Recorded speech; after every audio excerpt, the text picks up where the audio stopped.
You say you are morally obligated to do remarkable things. Why? Well, I think partly because life is so difficult and challenging that unless you give it everything you have, the chances are very high that it will embitter you, and then you'll be a force for darkness and not good. And so, the fact that life is short and can be brutal can terrify you into hiding and avoiding. You can flip that on its head and understand that since you're all in anyways, you might as well take the risks that are adventurous. There isn't anything more adventurous than the truth. So why is that a moral obligation? Well, if you hide and you don't let what's inside of you out, and you don't bring into the world what you could bring, and you become cynical and bitter, you will start doing very dark things. Not only will you not add to the world what you could add, but you'll start being jealous of people who are competent and doing well and work to destroy them. So that's the pathway to hell, really. We need to separate out the distinction between fantasy and delusion. You do have a fantasy about the future. So you have to provisionally map the future. That's what a plan is. That doesn't make it a delusion. Like, it becomes a delusion when the map bears no relationship to the underlying territory.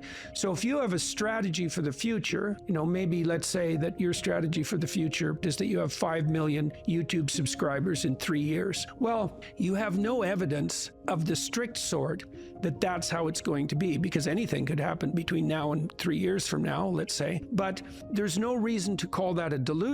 It's one hypothetically possible path of potential, and then you can make the sacrifices necessary to bring that about. So even though it's a fantasy because it maps something that isn't there, it's not a delusion. It's a delusion when you're ignoring elements of your own experience that would inform your fantasy more effectively. You're ignoring them so that you can live in a positive representation of the future without having to pay the appropriate price for it.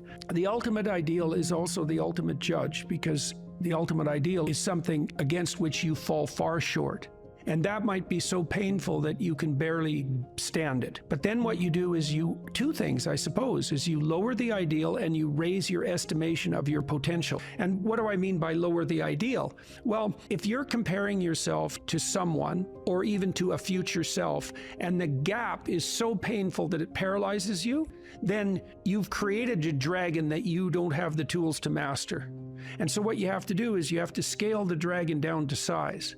And you want to scale the dragon down to size until it's a size that you are willing to move toward, however small that is. Now, if you're here and your ideal is here and that gap is unbearable, then you reduce the gap and you reduce the gap. And you're going to have to do that anyways, because you're not going to move from where you are to perfect in one fell swoop, right? There's going to be incremental steps.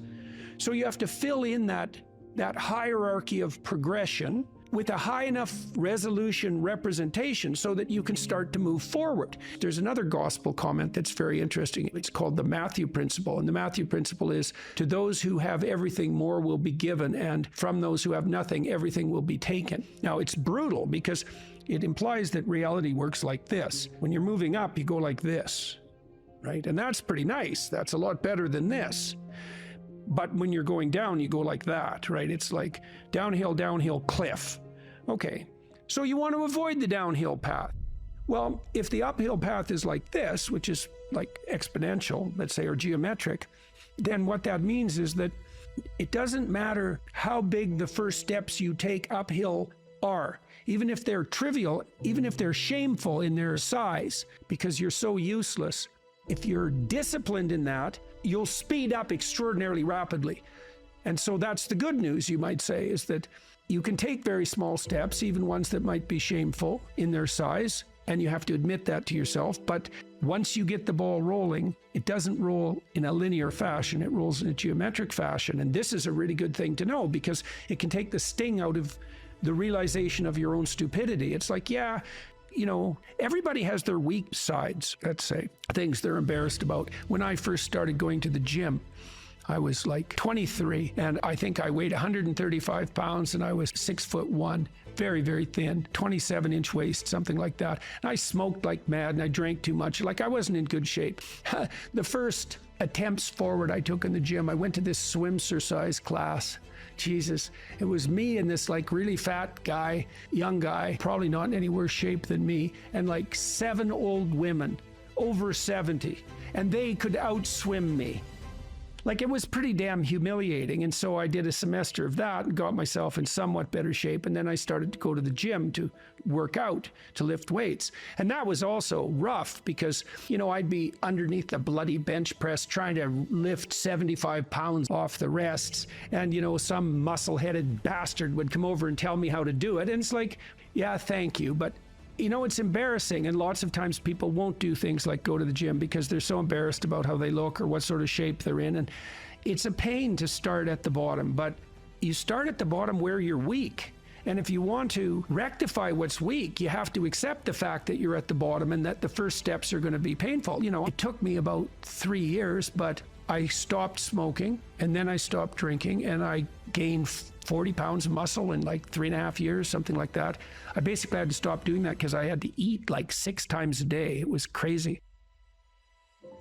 But I got a lot more physically confident and a lot more coordinated. But the point of all this is, if you're going to rectify your weaknesses, you have to admit your insufficiency to your own shame. Now, if the gap between you and your ideal is so great that it paralyzes you, you shrink that. Things will beckon to you and call to you, and you'll have intuitions about which pathway to take.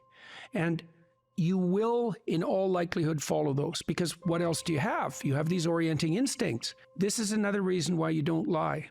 Because if you lie and you practice lying, you pathologize your instincts. And then your intuitions lead you wrong. You don't want to lie because you program yourself falsely, and then you automatically see what isn't there.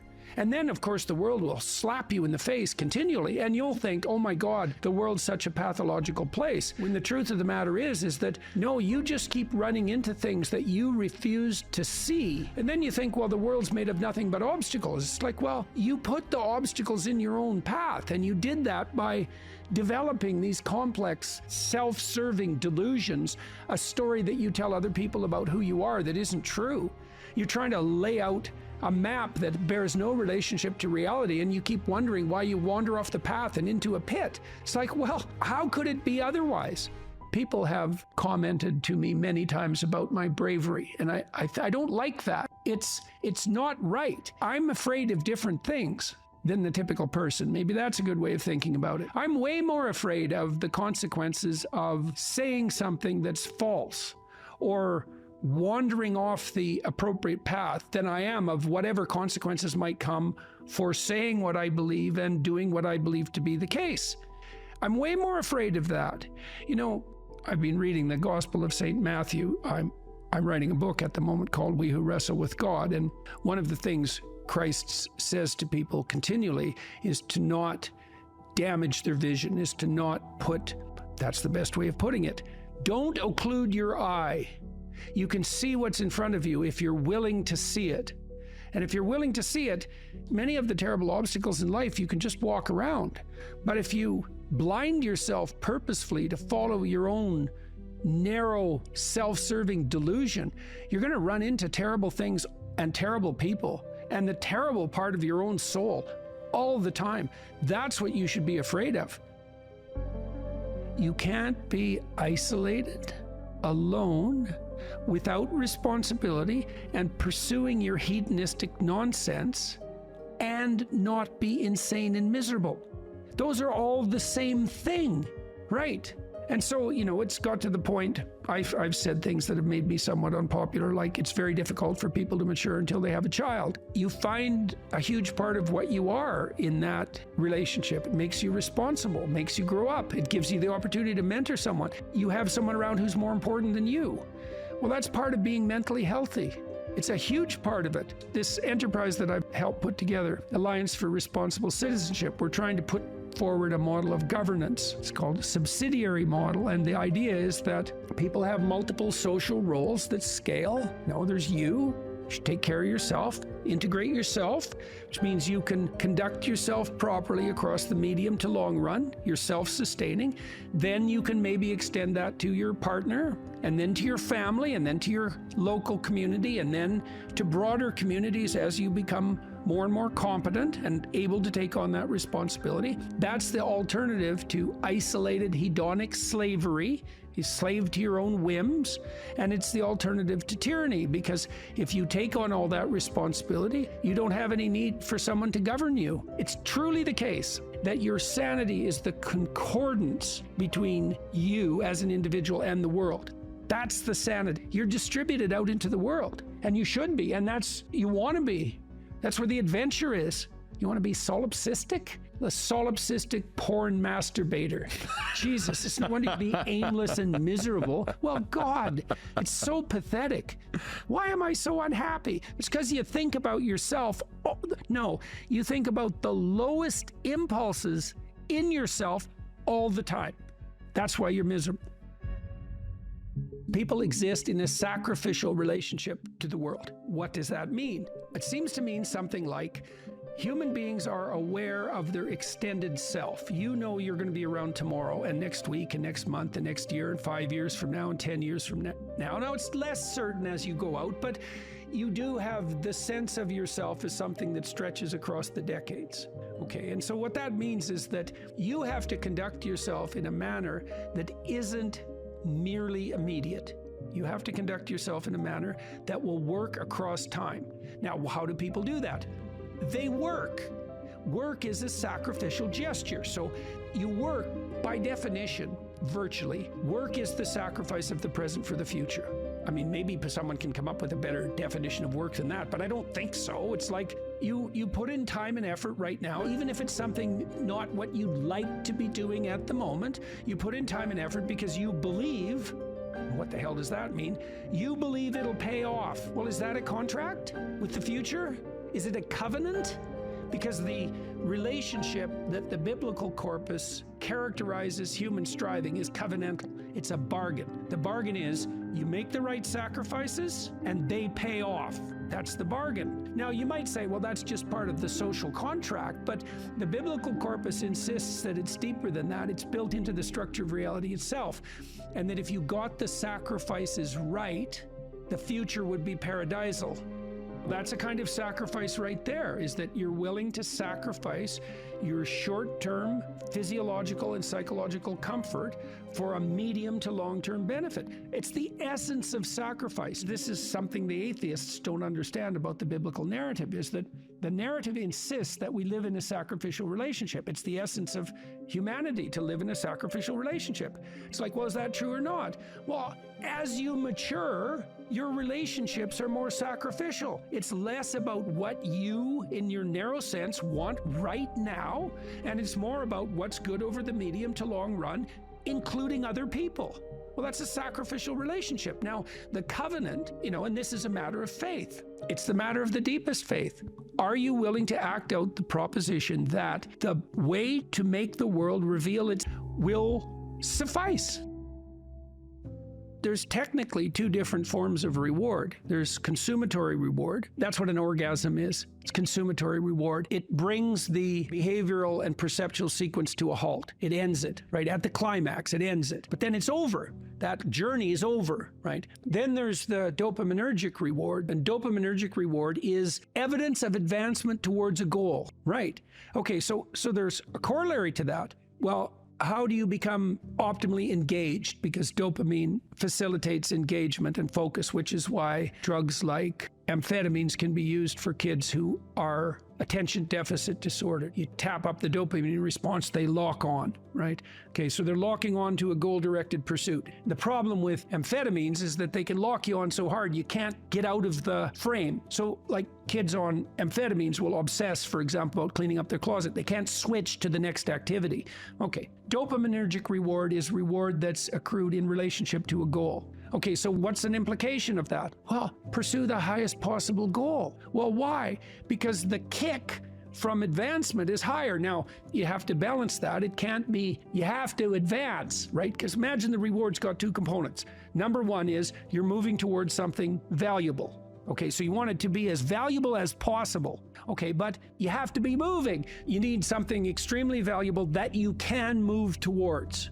Okay, so part of the reason that you establish a relationship with God, let's say, is because that's what sets the upper bound to your vision.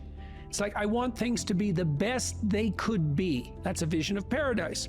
Well, that has to be fractionated into, your proximal decisions, but lurking behind that should be this continual movement towards, what would you say, a heaven that recedes as you approach it. That's the proper vision of heaven. A heaven is a place that's perfect and getting better, both at the same time. That's what music shows you, because a great piece of music is perfect, but it's just getting better as it unfolds. And you need that. This is part of the problem with a static utopian vision, something Dostoevsky criticized. If you gave people nothing but consummatory reward, he famously says, so that they can do nothing but sit in tubs of hot water, eat cake, and busy themselves with the continuation of the species, human beings would break that all to hell in a moment just so they have something interesting to do. If you run yourself through a disciplinary process, so you accomplish something, maybe you don't attain the goal you were aiming at, but you accrue a new way of looking at the world and a set of skills. Well, if you just keep doing that, you have multiple ways of looking at the world and more skill. Well, that's your storehouse of treasure. As you walk through life in your normal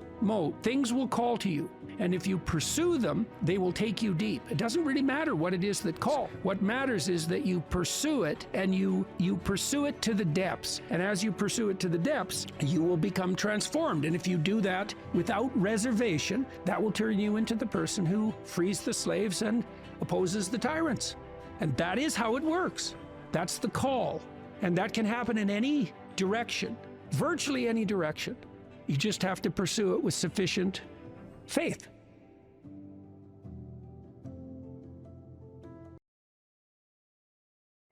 If you're suffering, you are obligated, in a sense, to hold on to whatever rope someone throws you. Life can be meaningful enough to justify its suffering. You can tyrannize yourself into doing things, but I wouldn't recommend it. What I would recommend instead is that you ask yourself what you're willing to do. It's a really effective technique. It's like a meditative technique. That's when life is worthwhile.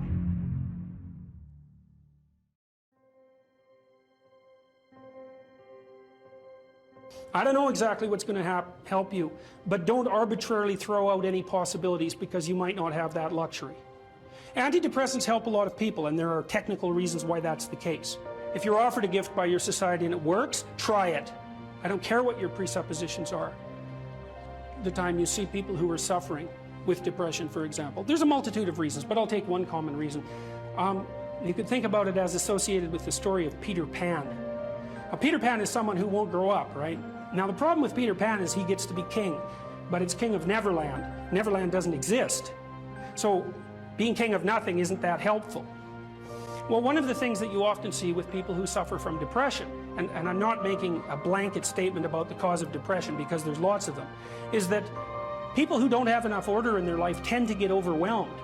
So, for example, if someone comes into me to see me and they say they're depressed, I always ask them a very standard set of questions.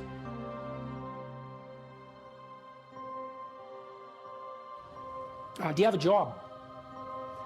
If you don't have a job, you're really in trouble in our society. First of all, your biological rhythms tend to go off the rails right away because there's no reason to go to bed at any particular time and there's no reason to get up. And for many people, if they don't get up at the same time, they foul up the functioning of their circadian rhythms, and that's enough to make them depressed right off the bat, especially if they start napping during the afternoon. They also don't have a purpose. People aren't good without a purpose, and this isn't hypothesizing. We absolutely understand the circuitry that underlies positive emotion. When you're attending to something you're interested in and you're engaged in it, that's when you're alive. That's when life is worthwhile. It's so worthwhile that in those moments you don't even ask the question about it.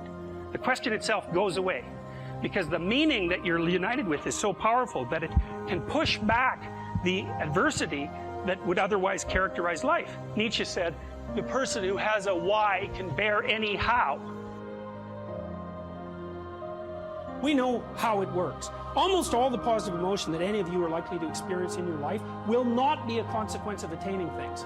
It will be a consequence of seeing that things are working as you proceed towards a goal you value. That's completely different. And you need to know this because people are often stunned, for example, they finish their PhD thesis and their presupposition is that they're going to be elated for a month, and often instead they're actually depressed, and they think, oh, what the hell, I've been working on this for 7 years and I handed it in, and what do I do now? And that's what depresses them, right? It's the what do I do now? Well, they're fine if they enjoyed it pursuing the thing, as long as it was working out. They get a lot of enthusiasm and excitement out of that, because that's how our nervous systems work. Most of your positive emotion is goal pursuit emotion. If you take drugs like cocaine or amphetamine, the reason they're enjoyable is because they turn on the systems that help you pursue goals. That's why people like them. So if you don't have a job, you got no structure, that's not good. Plus, you tend not to have a point. So you're overwhelmed by chaotic lack of structure and you don't have any positive emotion. If you concentrate solely on your career, you can get a long way in your career. And I would say that that's a strategy that a minority of men preferentially do. That's all they do. They work like 70, 80 hours a week. They go flat out on their career. They're staking everything on the small probability of exceptional status in a narrow domain. But it's hard on them. They don't have a life. It's very difficult for them to have a family. They don't know how to take any leisure activity. Like, they get very one-dimensional. Now, it may be that that unidimensionality is the price you have to pay to be exceptional at one thing, right? Because if you're going to be something like a genius level mathematician and you want to do that for, or a scientist, say, it's like you're in your lab all the time, you're working 70 hours a week or 80 hours a week, you're smart, you're dedicated, you're unidimensional, and that's how you get to beat all the other people who are doing that. It's the only way. But the problem is you don't get a life. Now, if you love being a scientist and you have that kind of focus of mind, well, first of all, you're a rare person, and second, you're going to pay for it. But fine, more power to you. But it's a risky business to do that. You sacrifice a lot for it. You know, and I would say most often, if you're speaking about having a healthy life, that isn't what you do. You spread yourself out more. So, you know, you have a family, you have some things that you do outside of work that are meaningful to you and useful. You have a network of friends. Well, those 3 things alone, or 4 things alone, are plenty to keep you well oriented. And then if one of those things collapses, you know, everything doesn't go. Now, the price you pay for that is the more you strive to optimize that balance, the less likely you are to be fantastically successful at any single one of them. But you might have a very, you know, if you consider your life as a whole, that might be a winning strategy. One of the things Carl Jung said, I really liked this. He thought that men went after perfection and women went after wholeness. There's something different at the top of the value hierarchy. So perfection would be stake it all on one thing and look for radical success. Not that all men do that, because they don't, but we're talking about extremes, at least with regards to the men that do that. The wholeness idea is more like, well, it's like I want one thing in my life to be 150%, or I want 5 things in my life to be 80%. Well, there's a lot more richness in a life where you have 5 things operating at 80%, but you're not operating at any of them at 150%. So, and I really believe this because I've watched men and women go through their careers now for a long period of time, and one of the things that, there's lots of things that produce this, but one of the things that I've noticed is that mostly women in their 30s bail out of unidimensional careers. They won't do them. They won't put in the 80 hours a week that they would have to put in order to dominate that particular area. And it isn't, the reason that they won't do it is because they decide it's not worth it. And no wonder, because why would that be worth it? You have to ask yourself that. It's like, well, you want to be an outstanding scientist. It's like, okay, really, that's what you want, because that means that's what you do. Because you're competing with other people, you know, they're smart, they're hardworking, and if you want to be at the top, you have to be smarter and work harder than any of them. And working hard means working long hours. I mean, it also means working diligently, but in the final analysis, it's also an additive issue. If I'm smart and hardworking and I can crank out for 70 hours a week, and you do it for 30, it's like, in 2 years, I'm so far ahead of you, you will never, ever catch up. So, anyways. And I think partly, maybe part of the reason too that women are oriented that way more than men, I think there's two reasons. One is socioeconomic status does not make women more attractive on the mating market, but it does make men more attractive. And the second is women's time frame is compressed, right? Because guys can always say, well, I'll have kids later, and they can say that till they're like 80. Whereas women, it's like, no way, man, you got to get it together by the time you're, let's say 40, but really probably by 35, but definitely by 40, because otherwise it ain't happening. And that's bloody dreadful. One of the common routes to extreme unhappiness is to want children and not have them. I wouldn't recommend that. You know, you see couples who are in their 30s. 1 couple in 3 over the age of 30 has fertility problems. That's defined as inability to conceive after 1 year of trying. 1 in 3. So it's worth thinking about, because people are very, very unhappy if they want to have kids and then they can't. Man, you're in the medical mill for 10 years if that's what happens to you. We've got a hypothesis that we're still working out that's supported to some degree by the relevant literature. So imagine that you're looking for a stable partner, right? So you might think, well, what do you want in a stable partner? And at least in principle, one of the things you don't want is too much mismatch between you and that person on the 5 fundamental dimensions. So for example, if you're really extroverted and you have a really introverted partner, you're going to engage in continual conflict about how much social activity the two of you should subject yourself to.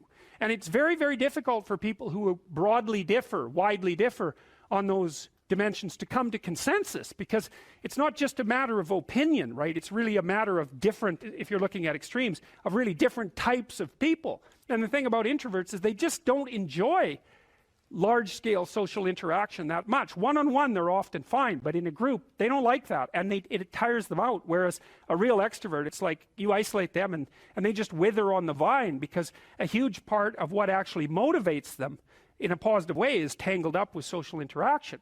And so if you're an agreeable person and you have a particularly disagreeable partner, you're also going to run into problems, because the agreeable person will say whatever you want whenever, and the disagreeable person will say, well, I'd like to know what the hell you want for a change, and be much more harsh and much more demanding in the situation. And the agreeable person is going to find the disagreeable person harsh and unpleasant, and the disagreeable person is going to find the agreeable person wishy-washy and unable to stand up for themselves. And again, that's actually one of the primary sources of tension between men and women, because women tend to be higher in agreeableness than men. It's about half a standard deviation, which is quite a large difference by psychological standards. And so what that means, I probably haven't got the statistic quite right. If you have a group of men and women and you pick out random pairs, the woman is going to be more agreeable than the man 60% of the time. So that's not an overwhelming proportion, but it's reliable, and it's quite large by psychological standards. So there's the problem with agreeableness. With conscientiousness, well, if you're conscientious, you're industrious and orderly. And orderly people seem to be sensitive to disgust, which is something we'll talk about in detail later. We've had a hard time specifying exactly what makes industrious people industrious, because it's hard to come up with an animal model for that sort of thing, and there's no theoretical model. But our latest idea is that, it's not my idea, it's actually the idea of my graduate student, Christine Brophy, is that industrious people find it unpleasant and unsettling to not be doing something. So it isn't so much that industriousness makes them happy or fills them with positive emotion. That would be more extroversion, right? Because extroversion is the positive emotion dimension. It's that industrious people can't stand sitting around doing nothing. And you know, this is speculation, but you know, human beings are obviously always engaged in the exchange of labor, especially the reciprocal exchange of labor. And you can imagine that in a community where everyone knows everyone, the people who work hard are going to be pretty irritated on a fairly chronic basis with the people who are completely unproductive. And my suspicions are that plenty of people who were completely unproductive in the history of the evolution of our species were wiped out by people who were unhappy with their lack of productivity. And so I think, generally speaking, human beings have this sense of ethical obligation with regards to one another to share labor. And people who are conscientious really, really feel that. So they feel bad if they're not busily working on something that's productive all the time. And so the advantage to being with someone conscientious is, well, they're going to work like mad. But the disadvantage is they're they're going to work like mad. So, you know, if you're looking for a partner that you want to relax with or have fun with, or who isn't uptight, then a conscientious person is probably not a very good choice. On the other hand, if you're a conscientious person and you're living with someone who's really unconscientious, that's good because they might be able to help you relax, but you're not going to be happy with them because they don't work nearly as hard as you do. But even worse, on the orderly dimension, you know, some of you have had roommates and maybe you're more orderly than your roommate. What does it mean? It means you're annoyed by mess before they are. And you don't have to be annoyed by mess much before your less orderly roommate for you to be the one that's always running around picking things up. And so actually one of the things that's emerged from the psychometric analysis is that women are slightly more orderly than men. And I suspect that has something to do with the, what would you call it, inequitable distribution of housework. Because even if imagine that your proclivity is to be triggered by disorder 25 seconds before your partner's. Well, you're going to end up, it doesn't take much difference for you to be the one that's always concerned about the mess first. So anyways, and so if you're a really orderly person and you live with a disorderly person, well, good luck getting along with them. They're going to regard you as like uptight and over concerned with details and unwilling to relax, that's for sure. And they're going to regard you as, well, just a bloody mess, and how can anyone possibly live with someone like you? And so another reason why it's useful to understand your personality is because I think it gives you a better crack at finding someone that you can actually live with over the long run. And I don't think you want to live with someone who's exactly like you, because then both of you have the same strengths and weaknesses, and there's a bit of a problem there, right? Because maybe an agreeable person can use a bit of a disagreeable person around them to balance each other out, and vice versa, right? So we don't understand the optimal balance for long-term thriving in a relationship, but I think we do understand the fact that if you're too different in your traits, that where you're different is going to constitute a chronic source of conflict. Most creative people fail at producing their creative product and monetizing it, right? So your default position, if you're a creative person, is you're going to fail. And that's because it's hard to come up with something new, and it's hard to present it to the market at the right time, and it's hard to market it. Like, those things are really, really difficult. And so what successful entrepreneurs do is they just keep doing it over and over and over and over and over and over and over. And eventually, if they're fortunate, one of their ideas happens to hit the right place at the right time. And so that's also Darwinian in some sense. You know, you're creating all these little enterprises that are sort of alive. They're run by people after all, and even if your idea is good, that doesn't mean it will be successful. There's so many things that have to be taken into account. So this is partly why persistence, and that's part of conscientiousness, is so useful. It's like, you know, what do they say? If at first you fail, then try again. And that would probably mean try something different rather than the same thing. But persistence is helpful because it enables you to run many, many experiments. And you need to know that the baseline is failure. You know, it's important because otherwise you'll blame that on yourself. You know, and some of that's useful because there's probably some things that you could improve about yourself. But it's very difficult to go from 0 to 1, you know. If you're starting out as a salesperson, for example, the hardest sale is the first customer. And then, you know, they get easier with each additional customer.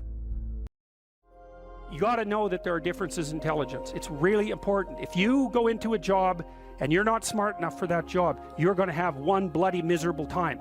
And you're going to make life wretched for the people around you because you won't be able to handle the position. But what you really want to do, as far as I can tell, if you want to maximize your chances for both success and let's say well-being, is you want to find a strata of occupation in which you would have an intelligence that would put you in the upper quartile. That's perfect. Then you're a big fish in a small pond.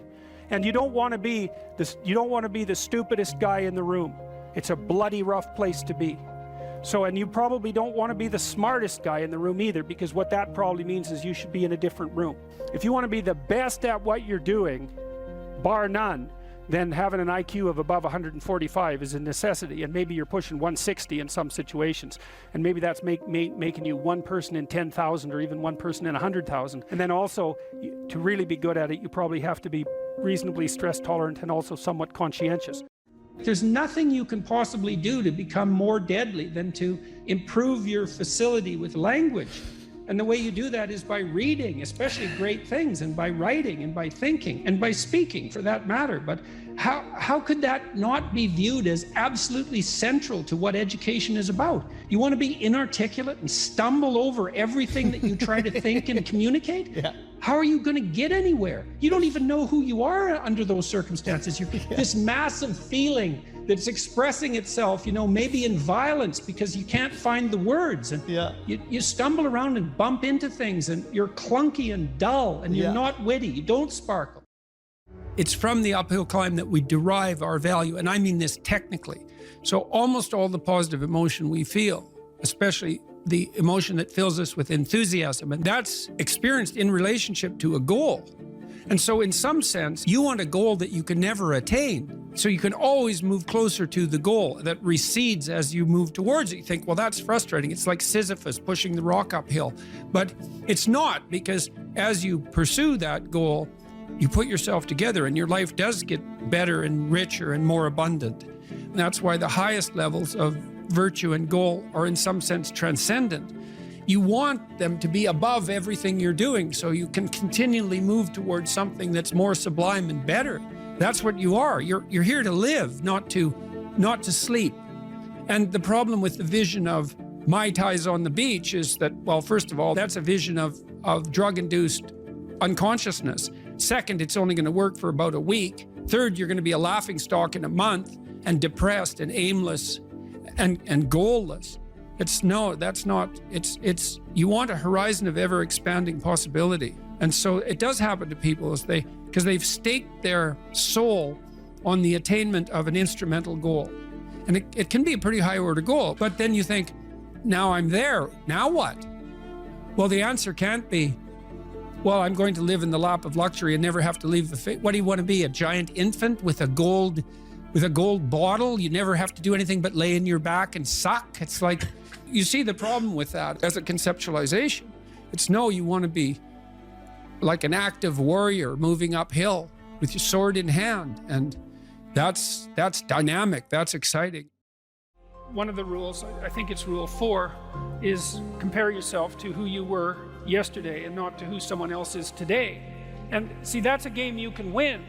The possibility that you can make yourself slightly better on a continual basis is, I think that's something that's accessible to everyone. I think that's equivalent to leading a virtuous life. And there is something to be said for virtue and truth, you know, and that is one thing. Another thing that I've noticed about people who've been phenomenally successful is that they really do everything they can to live a truthful life. And you can get a bloody long ways by being honest.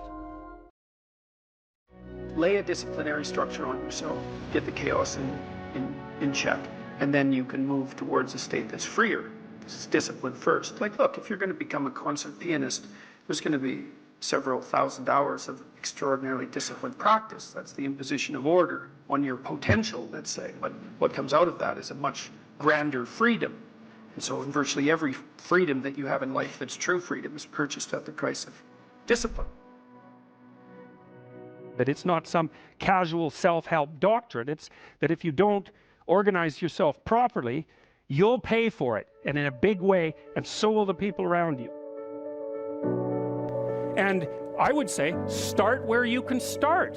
You know, if something announces itself to you as in need of repair, that you could repair, then hey, fix it. You fix 100 things like that, your life will be a lot different. Now, I often tell people too, fix the things you repeat every day, because people tend to think of those as trivial. You get up, you brush your teeth, you have your breakfast, you know, you have your routines that you go through every day. Well, those probably constitute 50% of your life. And people think, well, they're mundane, I don't need to pay attention to them. It's like, no, that's exactly wrong. The things you do every day, those are the most important things you do, hands down. People are afraid of the truth because often if you reveal it, it causes conflict in the moment. Telling the truth is definitely an adventure. Seeking for sure, but also telling. Another way of going about it is to just say what you think and see what happens. That's an adventure because you don't know what the outcome is going to be. So look, there's this old idea that it's necessary to have faith in the truth. And so here's a way of thinking about that. Someone asks you a question and you might think, well, here's the outcome I want, and so here's how I'm going to answer that question. So that's one way of approaching it. But another way of approaching it is, you ask me a question, I'm going to think about the answer, and I'm just going to tell you what I think. And it doesn't matter what the outcome is, because I'm willing to see what the outcome will be, predicated on the idea that there isn't a better outcome than the one that truth produces. Even if it's harsh and terrible in the short term, and sometimes it is, it's like there isn't a better way of doing it. Now, you might say, well, how do you know that? And the answer is, well, I don't know that. That's why it's an article of faith, because I believe, and I believe this deeply, the being that you produce as a consequence of telling the truth is good, by definition, even though it's harsh and often uncomfortable, because you get in trouble. One of the things that I've really learned recently, or learned to articulate better, is that there's a very tight relationship between aspiration and responsibility. The first question might be, do you need to aspire to something? And the answer is, well, yes, because you have to do something. If you just sit there, you'll die. You can't just sit there. You have to go act out in the world. Okay, so act towards what? Well, that's whatever your aspiration is. You have to have an aim. Okay, well, what should the aim be? Well, it should be something worth doing, let's say. Why do something that you don't feel is worth doing? What do you think's worth doing? Well, if you watch other people and you judge when they're doing something worthwhile, you usually judge them positively if you see that they're taking responsibility, at least for themselves. But do you want to be completely useless so other people have to take care of you? That's pretty pathetic. And maybe you could get your act together so you're taking care of yourself and your family. And maybe you could even do better than that and take care of yourself and your family and your community. Well, good for you. That's responsibility, and that's an aim. Well, here's one of the things that's cool about that, is that your life doesn't have meaning without aspiration or an aim. Okay, so you need a hierarchy of values. There's got to be something at the top. It's got to be something important. If you don't have that, your life doesn't have any meaning. So if you criticize the hierarchy, or even the idea of hierarchy, you destroy the idea of aspiration, and then people have nothing. Well, that's not helpful. People are built for a struggle, and they're built for a weight, and you want to take on a heavy burden voluntarily. See if you can put yourself together. See what you can do out in the world while you're waiting to die. It's an all-in game. It better be worthwhile. If you want to make yourself articulate, which is a very good idea, then not only should you read, but you should write down what you think. And if you can do that a little bit every day, 15 minutes, maybe you could steal 15 minutes and do it every day. But if you do that for 10 years, you really straighten out your thinking. If you're going to speak effectively, you have to know way more than you're talking about, so this is often difficult for beginning lecturers at university, because they'll do a lecture on a topic, but they only know as much as they're saying in the lecture, and they get kind of stuck to their notes because of it. But you want to know 10 times as much as you are saying in the lecture, and then you can specify a stepping path through it and elaborate with the other things that you know. But to do that, you have to do a lot of reading, but you also have to do a lot of reading, because that's where the synthesizing comes. So that's on the input side. And then on the output side, well, there's some techniques, let's say, is like if you're speaking in front of a group, you are not delivering a talk to a group. That's not what you're doing. The talk isn't a packaged thing that you present to a group. There isn't a group. There's a bunch of individuals, and you talk to them. So when I talk to a group, I always talk to people one at a time. And that makes it easier too, because you know how to talk to a person. It's like, can you talk to 1,000 people? Well, probably not, because it's too intimidating. But there isn't 1,000 people there. There's 1,000 individuals. And so you just look at an individual and you say something, and you can tell if they're engaged. They look confused, or they look interested, or they look angry, or they look bored, or maybe they're asleep, in which case you look at someone else. And they give you feedback about how you're doing. And so one thing is to have something to say, yeah, but the next thing is pay attention to who you're talking to. Because unless you're very badly socialized, and that seems unlikely in your case, because you present yourself at least moderately well, and well, I mean, I don't know you very well, but on first sight, you're doing fine. So the probability that if you pay attention to the individuals that you're talking to, that your natural wealth of social skill will manifest itself is extremely high. And so You don't deliver a talk to an audience. That's a really bad way of thinking about it. You're actually engaged in a conversation with an audience. Even if they're not talking, they're nodding and shifting position and, you know, looking like this, and you can pull all that in and use it to govern the level at which you're addressing the entire audience. So the last thing I would say is, well, having the aim to be a good communicator is a good start. And you think, well, I could buttress that to some degree. Well, there isn't anything that you can possibly, this is the whole point of a liberal education, there isn't anything that you can possibly do that makes you more competent in everything you do than to learn how to communicate. I don't care if you're going to be a carpenter. I mean, being a carpenter, by the way, is very difficult, especially if you're a good carpenter. But if you're good at communicating as a carpenter, you're like 10 times better as a carpenter. So, and this is something that the liberal arts colleges, I think, I don't know if they've forgotten it, but they don't do a very good job of marketing. It's like, well, what's the use of a bachelor's degree, a Bachelor of Arts? It's like, well, you can think, you can write, you can speak, you've read something. It's like, the economic value of that is incalculable. The people that I've watched in my life who've been spectacularly successful they have skills. Clearly, that's a minimum precondition. But they're also very, very good at articulating themselves. And so whenever they negotiate, they're successful. Well, that's kind of like the definition of success in life, right? You negotiate and you're successful. It doesn't mean you win. Because if you're a good negotiator, if you're a really good negotiator, everybody walks away from the negotiation thrilled. And so then people line up to do things with you. So, and that's all dependent on your ability to communicate. Okay, we're having a conversation. I'm deciding I'm going to listen to you, right? That's different than how people generally communicate, because usually when they communicate, they're doing something like, okay, we're going to have a conversation and I'm going to tell you why I'm right and I'll win if you agree. Or maybe you're having a conversation where, I don't know what you're trying to do. Maybe you're trying to impress the person you're talking to. So you're not listening to them at all. You're just thinking about what you're going to say next. Okay, so that's not this. This is, you might have something to tell me. And so I'm going to listen on the off chance that you'll tell me something that would really be useful for me to know. And so if you agree with me and I find that out, I know nothing more than I knew before. I just know what I knew before. And maybe I'm happy about that because, you know, it didn't get challenged. But I'm no smarter than I was before. But maybe you're different than me, and so while I'm listening to you, you'll tell me something I don't like. Maybe it's something I find contemptible or difficult, whatever. Maybe you'll tell me something I don't know, and then I won't be quite as stupid. And then maybe I won't run painfully into quite as many things. And that's a really useful thing to know, especially if you live with someone and you're trying to make long-term peace with them, is they're not the same as you. And their way they look at the world and the facts that they pull out of the world aren't the same as your facts. And even though you're going to be overwhelmed with the proclivity to demonstrate that you're right, it is the case that two brains are better than one. And so maybe 9 of the 10 things they tell you are dispensable, or maybe even 49 out of 50, but one thing, all you need to get out of the damn conversation is one thing you don't know. And one of the things that's very cool about a good psychotherapeutic session is that the whole conversation is like that. All you're doing is trying to express the truth of the situation as clearly as possible. That's it.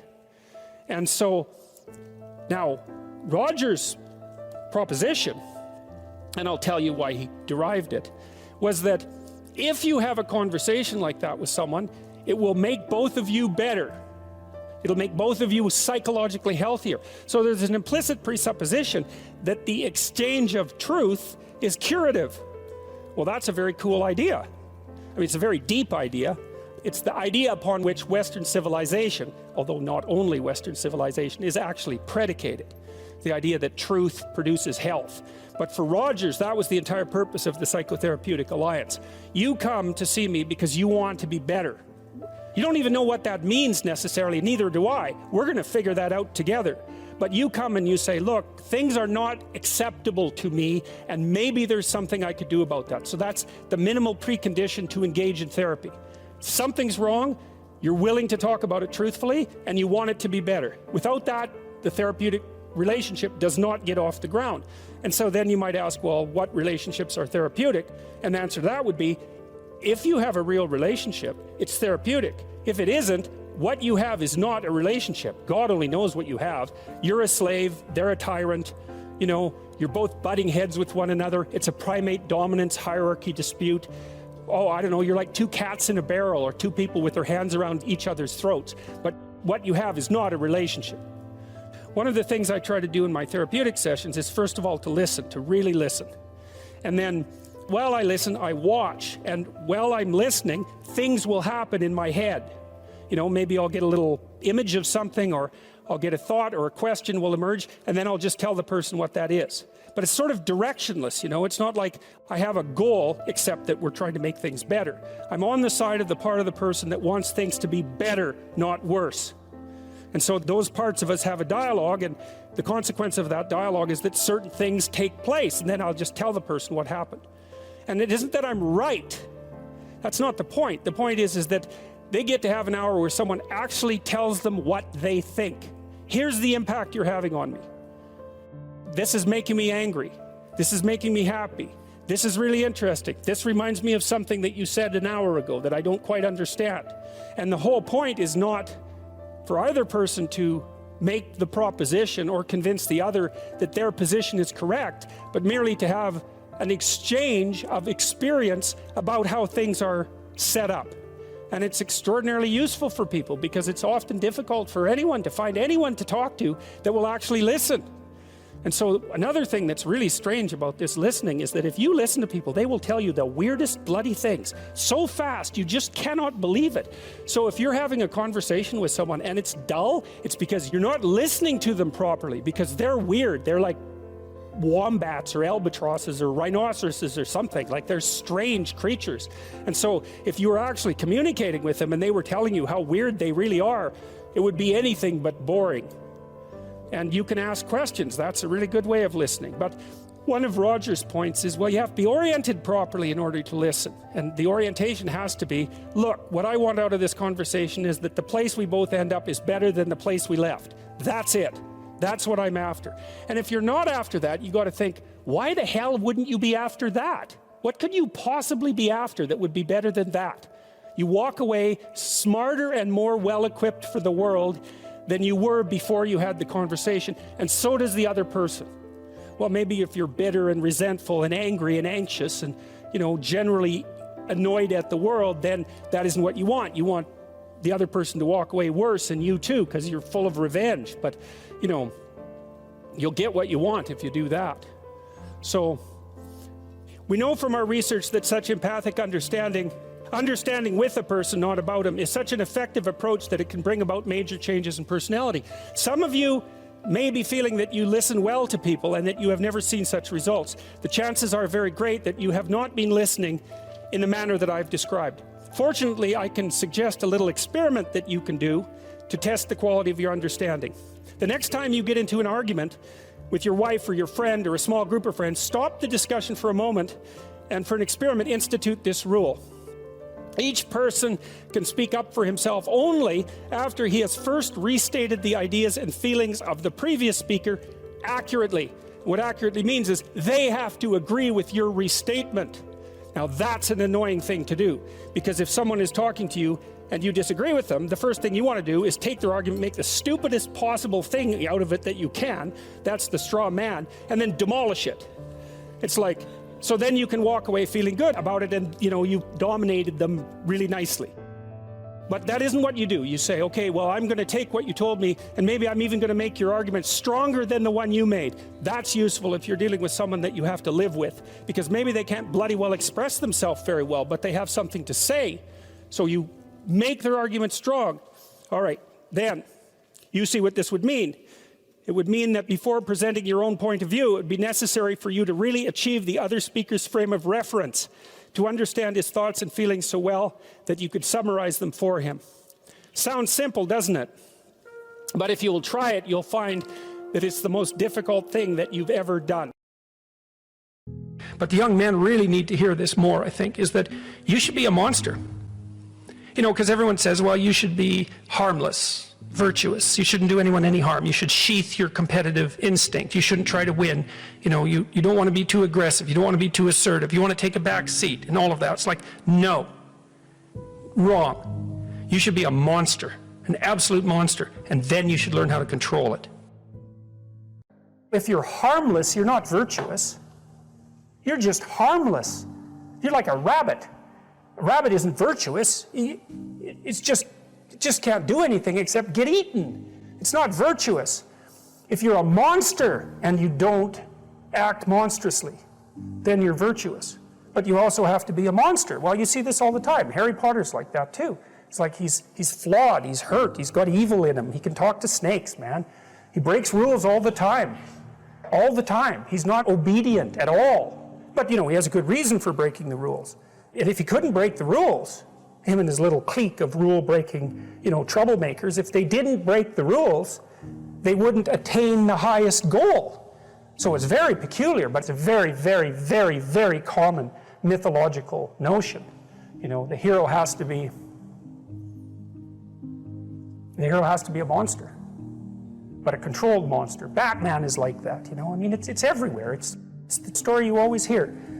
Someone who is incapable of cruelty is a higher moral being than someone who is capable of cruelty. And I would say, and this follows Jung as well, that that's incorrect, and it's dangerously incorrect, because if you are not capable of cruelty, you are absolutely a victim to anyone who is.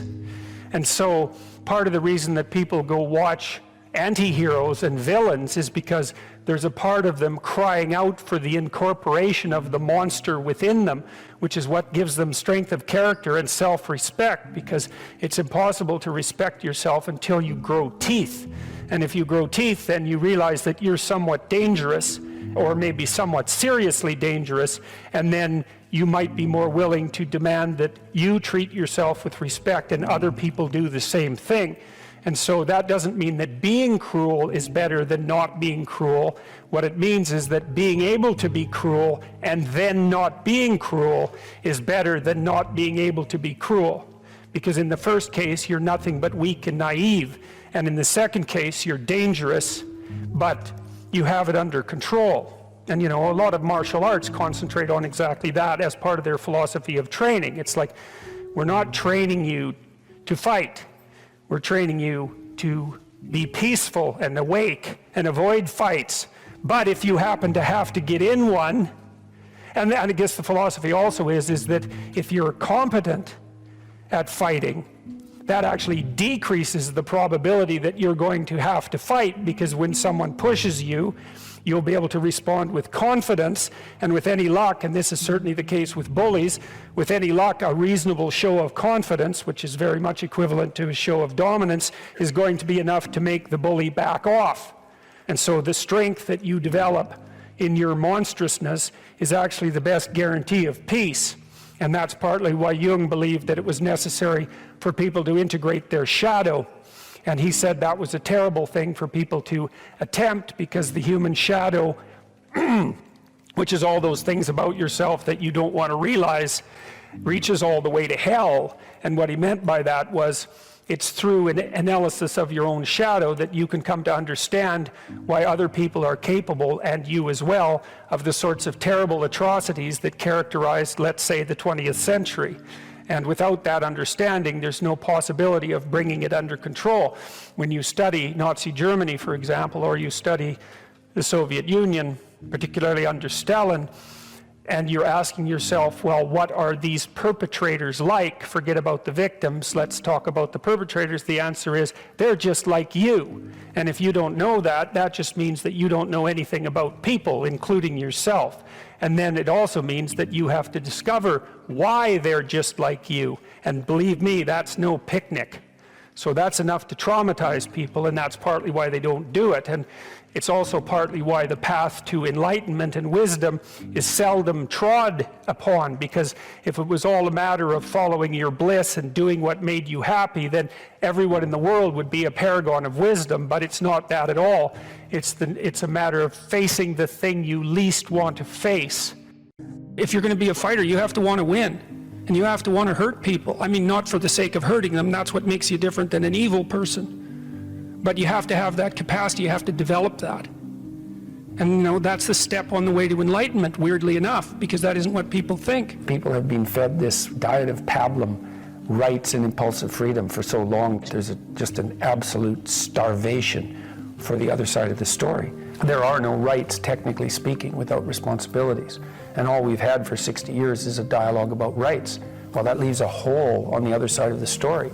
And it's a hole that's in people's hearts, essentially.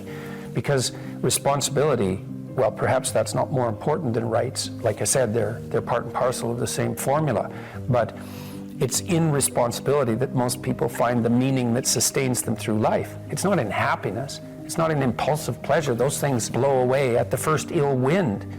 But to adopt the responsibility for your own well-being and to try to put your family together and to try to serve your community and to try to seek for eternal truths and to live them, that's the sort of thing that can ground you in your life enough so that you can withstand the difficulty of life. And when you tell people that, especially when you include yourself in the audience, let's say, and you're not finger waving from above, then everyone knows that it's true. There's been this attempt to identify masculine competence and power, let's say, but mostly competence with tyranny, and that's very, very hard on young men. It's also hard on young women, for that matter, but it's very helpful for people to hear that they should make themselves competent and dangerous and take their proper place in the world, because it's the alternative to being weak. And weak is not good. The people who shoot up the high schools, they're weak. They're weak. And life is a very difficult process, and you're not prepared for it unless you have the capacity to be dangerous. That doesn't mean that you should be cruel. It doesn't mean any of that. There's a statement in the New Testament, the meek shall inherit the earth.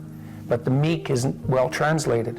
It means something more like, those who have swords and know how to use them but keep them sheathed will inherit the world. That's a way better way of thinking about it. You have to be powerful and formidable and then peaceful, in that order, right? And that's not the same as being naive and weak and harmless, which is what young men are being encouraged to be. It's like, that's a very bad idea. It's a very bad idea, because naive, weak, and harmless means that you can't withstand the tragedies of life. You can't bear any responsibility. You'll end up bitter. And when you get bitter, then you get dangerous. You don't treat adult men as if they're infants. You most want to find will be found where you least want to look. There's this old story that's from King Arthur, and King Arthur has these knights, right? They all sit around a round table, which means they're roughly equal. That's what the round table means. And they're off to find the Holy Grail, and the Holy Grail is the most valuable object. That's what it means. So they're off to find the most valuable thing, but they don't know what it is and they don't know where it is. But they know that there's a most valuable thing, so in some sense it's akin to them orienting themselves by the star. And they don't know where to look, and so what they decide is, they have the castle, and it's the middle of a forest, and so each knight decides to start looking for the Holy Grail by entering the forest at the point that looks darkest to him. And so what's the idea there? Well, imagine there are things that come easy to you, and that you're fond of pursuing, and that you're happy about pursuing. So you've found those and pursued them, and you've mastered them. So you know all that, but then there's another place that you don't want to go. And so you haven't gone there and you haven't mastered it. And you're very small in comparison to it because you haven't mastered it. And so it has this monstrous aspect. If what you're doing isn't working, it's where you haven't gone that you need to go. And so I can give you another example of this. So let's say you're an agreeable person. And so you don't like conflict and you won't stand up for yourself. And you regard anger and the proclivity to provoke and to engage in conflict as something that's positively terrible. It's not only that you're not good at it, it's actually that it's wrong. So that's where you have to go if you're going to learn how to stand up for yourself. And imagine that you're afraid. Maybe you have something like agoraphobia. And so there's a whole bunch of things that you're afraid of, and you don't want to go there. But if you want to put yourself together, then that's exactly where you have to go. And so it's frequently the case that what you want to find is to be found where you least want to find it. And that idea is echoed in the prominent stories of dragons and gold. It's exactly the same idea. The dragon is this terrible thing. It's this terrible predatory thing that lives forever and is very, very wise. And it lives underground, and it'll kill you. It'll burn you up in a second, but it hoards gold. And so you have to go there into the dragon's lair if you're going to get the gold. And that's a representation of people's paradoxical relationship with reality. It's like you have to go out there and confront it in order to incorporate what it has to offer to you. But the probability that that's going to be intensely dangerous and push you right to the limit, first of all, those are actually the same thing. If it didn't push you to the limit, you wouldn't gain anything valuable from it. So you don't get one without the other. You don't get the gold without the dragon. That's a very strange, very, very strange idea. But it seems to be accurate. So all of that's lurking underneath this, in this imagery of the whale. Now, the whale, you can think of the story of Jonah. What happens with Jonah is that, roughly speaking, he's a prophet, and God tells him that he has to go to this city and straighten it out because it's veered off the path and it's heading towards doom. And Jonah thinks, I'm not going to that city to tell those people anything like that because they're not going to be very happy with me just showing up there and telling them, you know, everything they're doing wrong. And so he hops on a boat and tries to get out of there.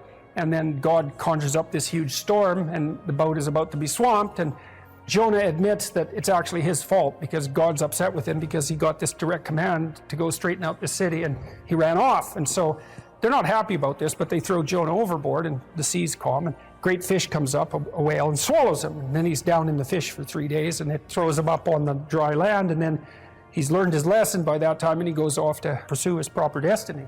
So that's echoed in this story as well, that if you don't follow the pathway that you're supposed to follow, the seas will become stormy for you and something will come up and pull you down, and you'll be in a terrible place for some length of time till you learn your lesson. And if you're lucky, you'll get spit back up on shore and then you can go do what you should do. Well, I mean, that's not a lesson that anybody needs to have interpreted. I think everybody understands that. Part of spiritual development is to recognize the satanic tendencies that characterize you and to fully wrestle with them and to integrate them. That's the thing. It's not so much to cast them away, it's to transmute them. You know, and you can see the difference between people who've done that and people who haven't, at least to some degree, because people who haven't integrated the shadow at all are naive. And you can tell that when you look at them, and you can tell that when you talk to them. And because they're naive, they're often resentful as well because they get taken advantage of. And someone who's integrated that more, they're dangerous in the martial arts sort of way, which is they're dangerous, but they don't have to use it because their presence radiates implicit potential for havoc, and that's really necessary. It's one of the things that gives people self-respect.